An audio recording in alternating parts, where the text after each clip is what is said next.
public speaking is a really important skill to build. A common misconception is that only those who go on stage need public speaking skills, but there are so many situations where you will find yourself talking to an audience. And that is the critical point. It's a skill that you can build. It's not a God-given talent.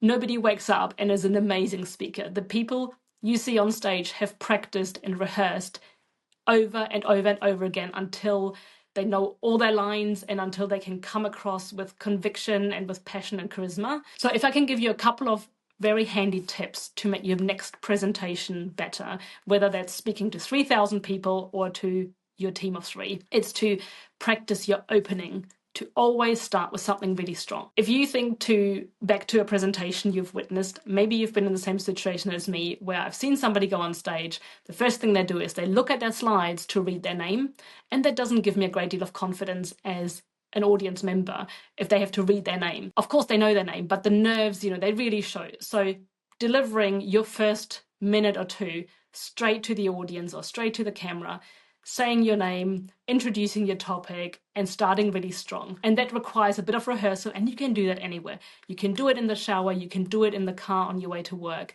you can do it while walking your dog. And the second tip I want to give you is to really focus on your closing. So how are you going to finish your presentation?